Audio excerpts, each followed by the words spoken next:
Hello, everybody, and welcome to Youth Connect Friday, September the 24th. I'm Aiden. I'm Kevin. I'm Joshua. Hello, everyone. Happy Friday. I'm Nebras. I hope you are excited for Youth Connect.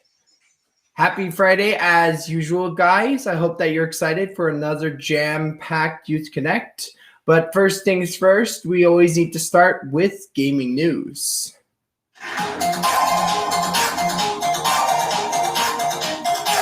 We have to always do our Spotlight Game of the Week. And basically, Spotlight Game of the Week is basically just giving you a game and really shining the light on it. And we've been focusing on a bit of the older classics. I know that we've been focusing on quite a few, but today we're going to have something that's a bit new. And today's new game is Warioware Get It Together, which is actually right in front of me, right here. It's right here. So Warioware, if you ever heard of Warioware before, is basically a game with a ton of mini games included. So it's sort of like a game of mini games. It's really weird. But Warioware Get It Together, it continues the Warioware series tradition of tasking players with completing sets of micro games, as they call it, or mini games. Each requiring the player to complete an objective in just a few seconds. In this game, Wario and his friends have been sucked inside his latest gaming device, meaning they must participate in the micro games themselves.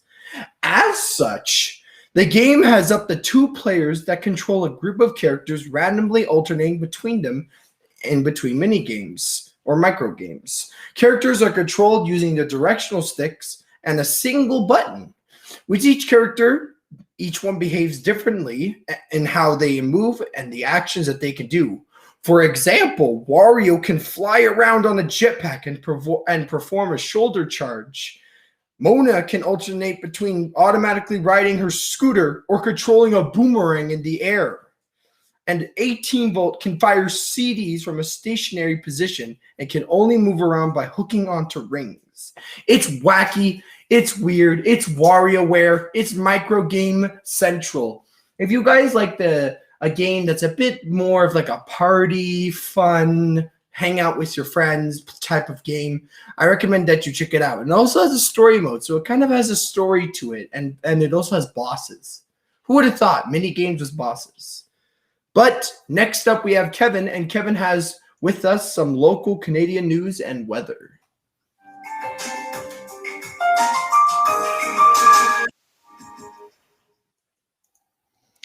Good afternoon and welcome to this edition of Youth Connect. The time is now 3:33. I'm your host, Kevin Aruja, but first, we've got the headlines. Ontario reports 727 new COVID-19 cases, 11 more deaths, and 7-day average and positivity rate continued to drop. Ford won't commit to giving municipalities money to enforce vaccine certificate system despite concerns from Brampton's mayor. The expelled Liberal candidate said he will sit as an independent as angry voters call for by-election. A few incidents report in the first day of Ontario's COVID-19 vaccine certificate program. And the Blue Jays prepared to boost capacity at Rogers Centre, but all of the fans must be fully vaccinated. Ontario is reported more than 700 new COVID-19 cases and 11 more deaths on Friday as the 7-day rolling average and positivity rate continues to decline. Provincial health officials logged 727 new coronavirus cases today, up from 677 on Thursday, but down from 795 a week ago. Of the latest cases, 447 are among unvaccinated individuals, 56 are partially vaccinated, 170 are fully vaccinated, and 54 have an unknown vaccination status. The 7-day rolling average now stands at 655 compared to 724 a week ago. 11 more virus-related deaths were reported today, with 3 occurring more than a month ago and logged today due to data cleaning. According to the Ministry of Health, one of 11 deaths involved a resident of the long-term care system. There are currently 308 COVID-19 patients receiving cares in hospital across the province, with 193 in intensive care units and 134 breathing with the assistance of the ventilator. Of those patients in ICU, 182 are not fully vaccinated or have an unknown vaccination status, and 11 are fully vaccinated. To date, there have been more than 582,600 lab confirmed coronavirus cases and 567,200 recoveries in the province since January 2020. Brampton Mayor Patrick Brown says that he is concerned about the costs related to enforce Ontario's new vaccine certificate system when disputes arise would inevitably be put on the backs of municipalities. Businesses have already spoken out about the fact that the new system will put the onus on their employees to check documentation and verify vaccination status. But during a briefing on Wednesday, Brown said that he is worried that there will also be a huge new workload for police and bylaw enforcement officers. Health Minister Christine Elliott since last week that businesses who felt threatened by the patron during the course of verifying their vaccine status could call 911 for assistance. The Toronto Police Service, however, quickly issued a tweet clarifying that 911 is for emergencies only. Brown said that he does view the vaccine certificate program as an important policy to get residents vaccinated and create safe space, but he said that it is abundantly clear that municipalities need financial support to help cover some of the costs related to enforcement. The federal Liberal government has previously promised $1 billion in funding to province to help implement vaccine certificate system, though it is not clear where any of that money will be directed to municipalities. The former Liberal candidate Kevin Vuong, who won his Toronto riding in a close fought race, said he plans to sit as an independent after the Liberals cut ties with him just days before the election over an assault charge that was later dropped. Wong failed to disclose to the Liberal Party that he had been charged in 2019. The Prime Minister Justin Trudeau said his party learned about the charge from the Toronto Star article during the last week of the election campaign and asked Wong to pause his local campaign. Trudeau dropped Wong as a candidate 2 days before the elections, too late to remove his name from the ballot. The party says Wong would not be part of a Liberal caucus. He won his seat by a margin of 2,094 votes over the NDP candidate. In a statement issued Wednesday, Wong maintained his innocence and said he understands that not everyone is happy with my election. On Thursday, the Spadina Fort York Federal Liberal Association issued a statement saying it was deeply disappointed a Liberal Party candidate could not stand in the election and asked for Vuong to step aside. Vuong said those who voted for him are counting on him to serve, but some Spadina Fort York constituents wrote online that they cast their ballots for Vuong in the advance polls before learning about the assault charge and now wanted to take their votes back. Ontario police forces or other enforcement bodies are reporting few incidents in the early days of the province's proof of COVID-19 vaccination policy, as some businesses have publicly pledged to ignore the rules. Most of the incidents reported to police since Wednesday, when the new vaccine certificate system went into effect, involve people who refused to show proof of vaccination. Peel Regional Police said Thursday it had received 7 calls about customers not showing proof of vaccination, 5 incidents at gyms at 2 food establishments. The police force provided minimal details on what happened in the interactions, but noted the customers who entered without showing proof of vaccination left before police arrived in 2 reported cases. In the other 5, they left without incident after officers arrived on state. Other police forces surveyed by the Canadian press said they weren't aware of any tickets issued in the first day of the vaccine certificate policy. Fines are on the table for businesses and patrons that violate the rules, but officials have said early enforcement will focus on education about the changes. Another website titled No Pass List names businesses across Canada who do not discriminate based on medical choice. Premier Doug Ford has repeatedly said he was reluctant to replace the policy, but decided to do so temporarily to avoid reintroducing lockdown measures. The Blue Jays are planning to expand ballpark capacity beyond 15,000 fans for the last 6 home games of the season, and now says all fans over the age of 12 must be fully vaccinated to enter the Rogers Center. The team made the announcement in a news release issued Thursday morning. The Blue Jays have said additional tickets will be sold out for the final 6 home games have not confirmed exactly, but how many fans are preparing to allow inside. The team told CTV News Toronto on Thursday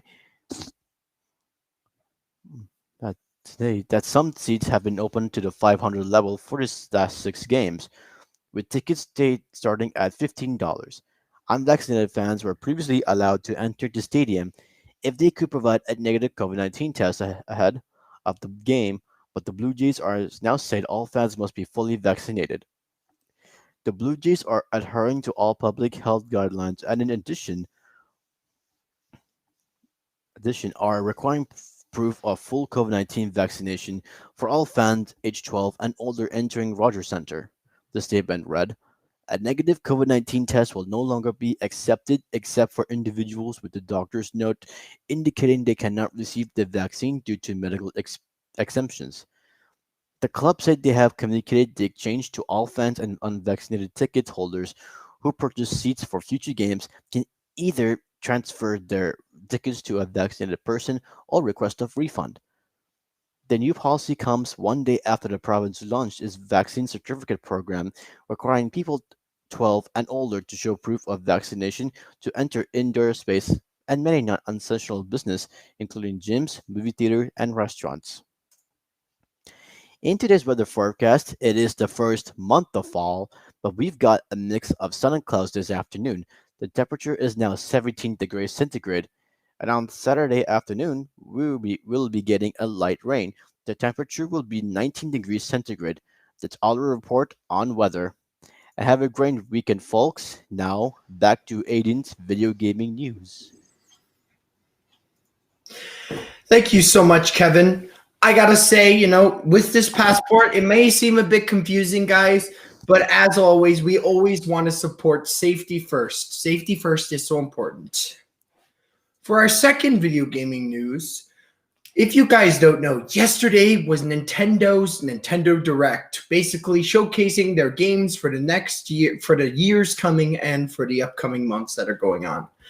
Now, I was excited for a new Smash Bros. Fighter. That's what I'm always at the Nintendo Direct for. But Sakurai said that this is such an important event that it will be releasing next week. But that's not what I'm talking about here.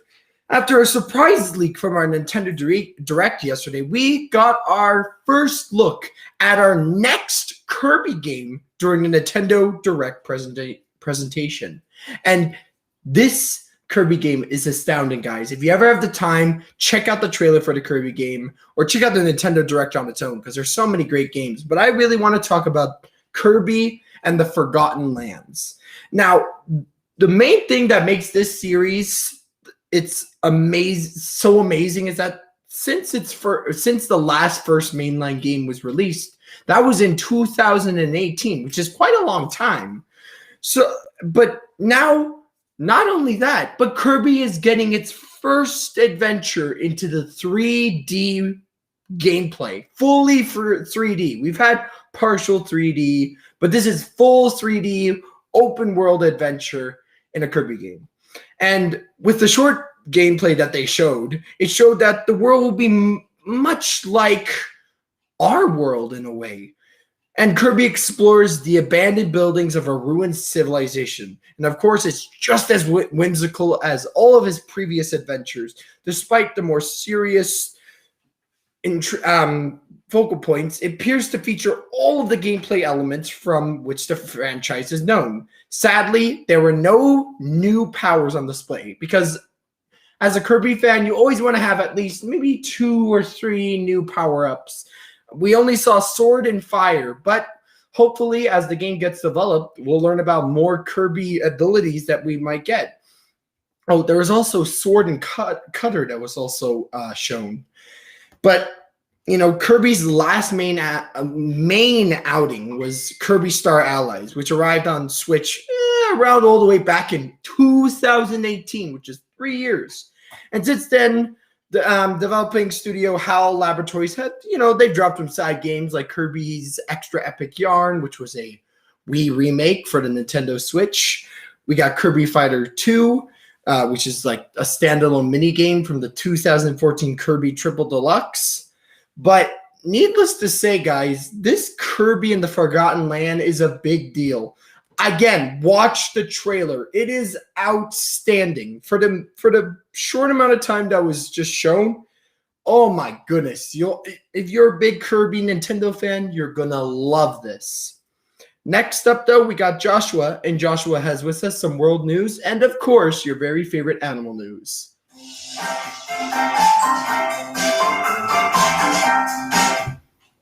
Good afternoon. Welcome to Youth Connect. Here's what's happening around the world. China sent 24 fighter jets toward Taiwan in a large show of force Thursday after the independent island announced its intention to join an 11-nation Pacific trade group that China has also applied to join. China's People's Liberation Army flew fighter jets toward Taiwan twice on Thursday, once in the morning with 19 planes and once in the afternoon with 5 more. Taiwan employed air patrol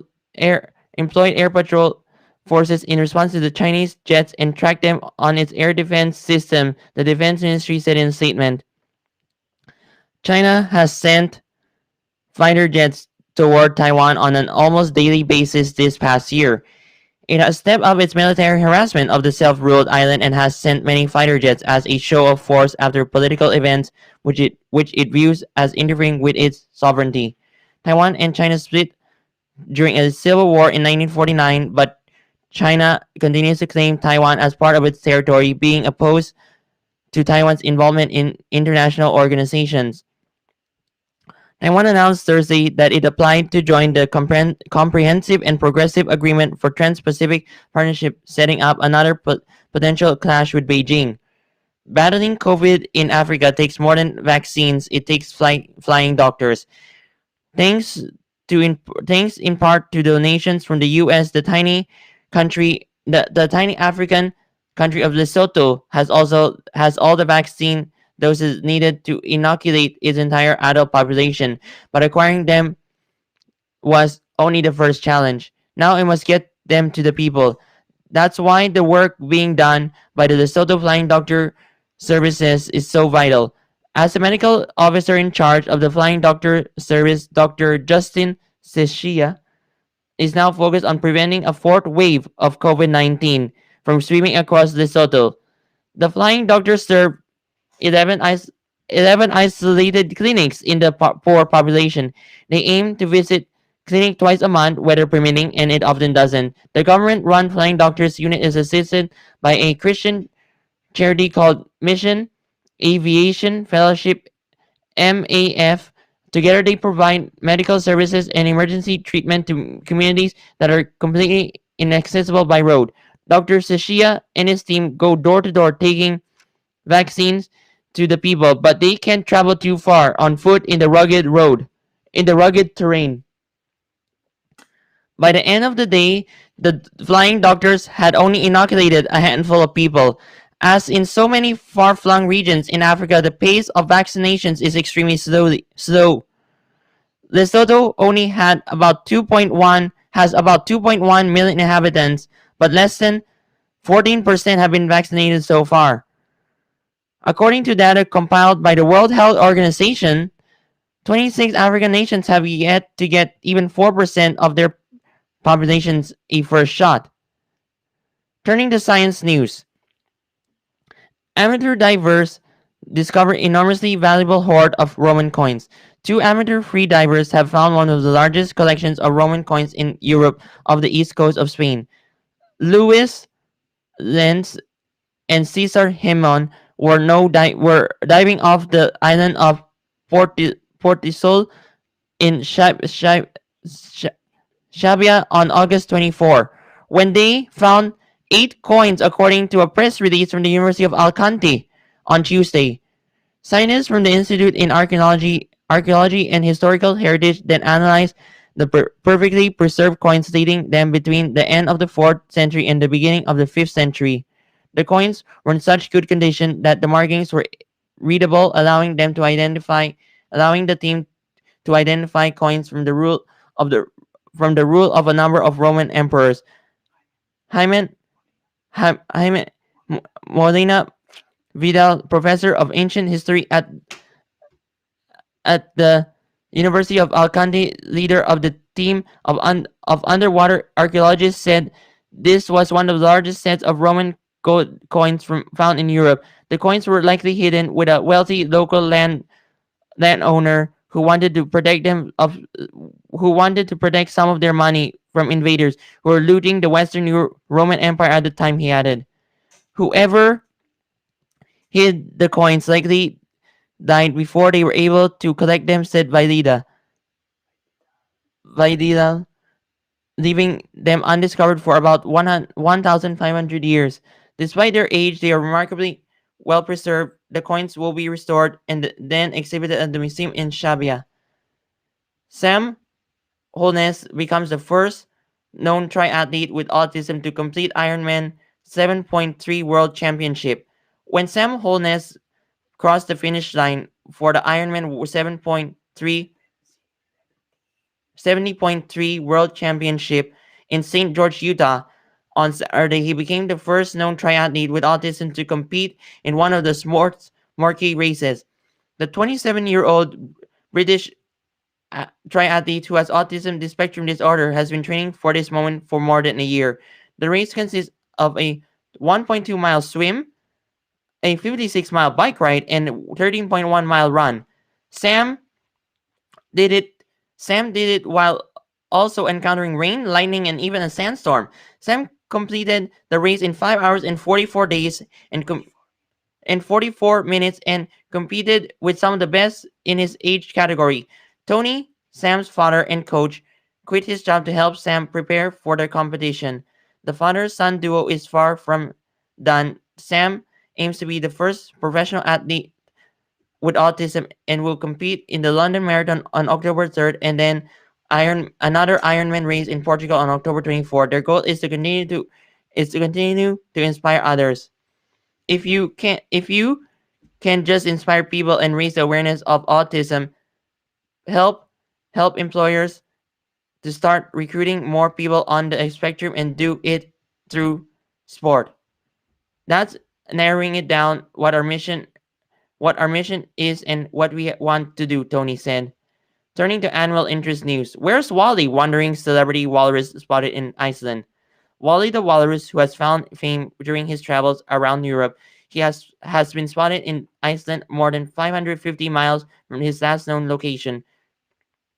Seal Rescue Ireland said he was previously seen 22 days ago in West Cork, Ireland, raising concerns for his safety, but the Irish rescue charity said new pictures of a similar-looking walrus taken in Iceland were indeed Wally. We are absolutely over the moon that he's not only still alive and well, but he is well on his way home to the Arctic, said Seal Rescue Ireland. The conclusion was made after comparing pictures with British Divers Marine Life Rescue Organization and other seal rescue centers in Britain and Europe where Wally has previously been spotted. We compared the photo to confirm photo of Wally and were able to identify markings on his flippers that were an exact match, Seal Rescue Ireland Executive Director Melanie Corchi told Reuters by email. This is Joshua Shaw reporting for UConnect. That's it for me. Now send it back to you, Aiden. I must say, hearing that news about a special Olympian taking on such an amazing challenge is awesome. And I hope that they do amazing in their very first Ironman challenge. Very, very, very proud, and I hope I wish them the best. For our last video game news, we need to do our board game of the week, which is similar to our video game of the week. But guess what? It's a board game, but not just any board game of the week. It has to be on our main line, which is our classic board game of the week. And what other classic board game that probably anyone has heard of, which is Connect 4. Now, if you've ever heard of Connect 4, Connect 4 is basically you have to challenge a friend to a disc-dropping fun game of Connect 4. And basically, you're connecting 4 colors, which are red or yellow, and you have to connect them in a 4-set line on a 4x4 board. It's actually a pretty interesting game. You basically drop 4 red or yellow discs in the grid and be the first to make 4 in a row to win. If your opponent is getting too close to 4 in a row, you can always block them with your own disc, and whoever wins can pull out the slider bar to release all of the discs and start the fun all over again. I've actually seen the world's tiniest Connect 4 game. It is so small. It is, I would say, about maybe 4 inches, and like the chips are just like 1/8 of my fingernail. It is adorable. There's so many variations of Connect 4, and you have Star Wars, Mario, Monopoly version Connect 4. There's so much. Connect 4 is a classic game. You can bring it anywhere you want. You can get a to-go version. It's an amazing game, very fun. It's a classic, and I hope that you do check it out. Next up, though, we have Nebraska, and Nebraska has with us some movie and podcast news.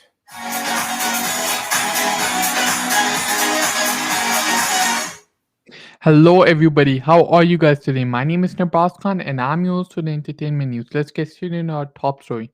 I'm very excited about our top story, and our top story is about students at Ryerson University will now be able to take a course that delves into 2 of Toronto's most influential artists in the music industry, Drake and The Weeknd. The course, titled Deconstructing Drake and The Weeknd, will study the artists' careers and lyrics. The course is the brainchild of Toronto author and publicist Dalton Higgins, who is also a music professor in residence at Ryerson, also known as X University, which will soon be renamed.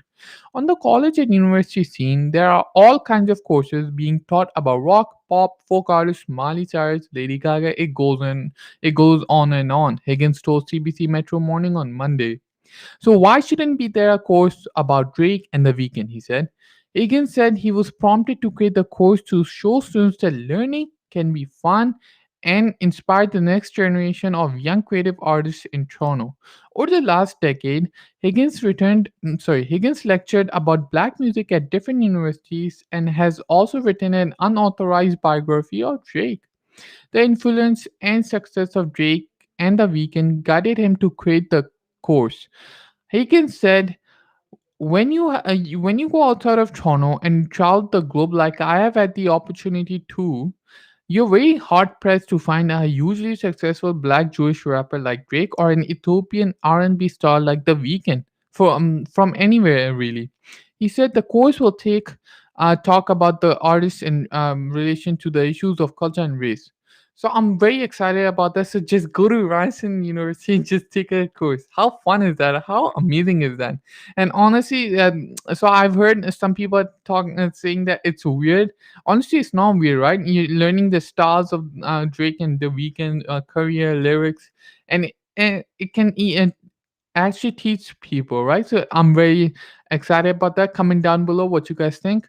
Okay, so my second story is a fashion news. So for the first time in entertainment news, I'm going to do a fashion story. So my fashion story is about Lululemon will be the exclusive Olympics outfitter of Team Canada until at least the 2028 Games. Under a deal announced Thursday with the Canadian Olympic Committee and the Canadian Paralympic Committee, the Vancouver-based athletic giant will be the exclusive supplier of the Olympic-branded athletic apparel for the next 4 Olympic Games. So the Games will be the Winter Games in Beijing 2022, the Summer Games set in Los Angeles 2028, and the Winter Games in Milan in 2026. So CBC holds the Canadian broadcast rights for the Olympic Games through the 2024. So the deal means all members of Team Canada, from athletes to coaches to support staff, will be the fully outfitted in Lululemon gear during both the opening and closing ceremonies at media appearances and in the athletes' village. Retailer CEO Calvin McDonald said he could not be prouder of this agreement. The supporting these incredible athletes as they prepare to compete in the world's largest sporting stage and achieve their goals is a privilege, he said in this news release. Through this partnership, all of us at Lululemon are honored to play our part to inspire, unite, and transform the world through sport and share in this excitement alongside all of Canada. So I'm very excited. Congrats to Lululemon. Just comment down below what you guys think. I'm really, really proud.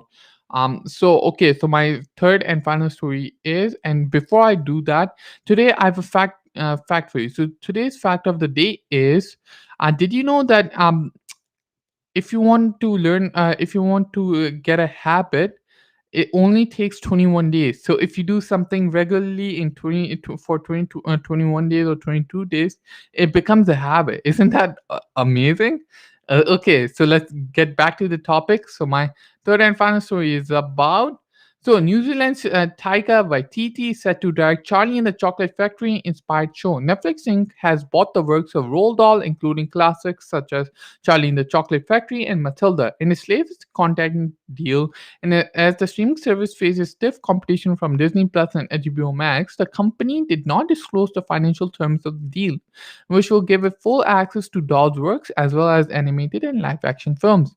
The deal expands Netflix's existing licensing agreement with Roald Dahl Story Co. to create animated series based on the author's books. Struck in 2018, the agreement was reported to be among the biggest ever for children programming at the time, worth between 500 to million to 1 billion US dollars. As part of the deal, Academy Award winning director Taika Waititi is already working on a series based on Charlie and the Chocolate Factory.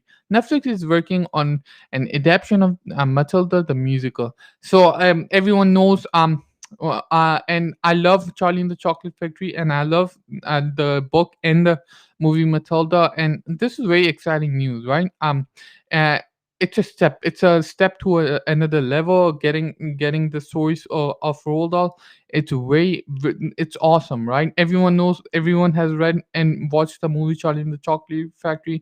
I'm pretty sure everyone loves it, and I'm very excited for that. So yeah, that's all from me. As always, this is Nebraska from Youth Connect. I'll see you all next week. Thank you. Back to it. Thank you. I must say, Nebraska. I'm actually really excited to see a reanimated Carolyn. It was a very dark movie, but there was also Charlie and the Chocolate Factory, and I can't wait to see like an animated series of it. I would be very interested in it, and I also like the fact that, oh, what's up? So and that's awesome, right? And they can do a lot of stuff. They have got all the works and story of Roald Dahl. They can do a lot of stuff with that. It's an opportunity to open doors, I can say.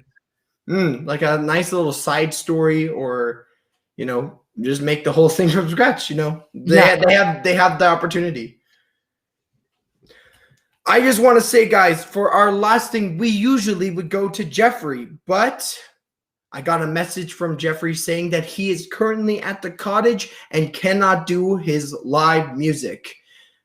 But he will appear next week. And honestly, I'm sad that Jeffrey isn't here, but don't worry, Jeffrey, because you should always enjoy your time. Because you know what? The cottage for him is a one-time thing.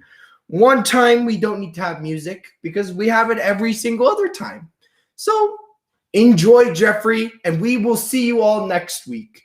But other than that, this has been the end of our Youth Connect. I hope that you guys enjoyed. I hope you listened to all of the events, and I hope that you guys check it out. I also want you to like, comment, and subscribe.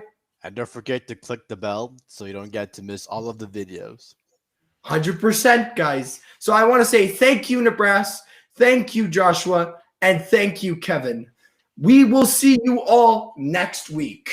Bye, guys. Bye. Have Bye, a guys. great everyone. Thanks week. so much for Bye. coming. Bye. Thank you so much Bye. for joining us. Bye. Bye. Take See you care. next week.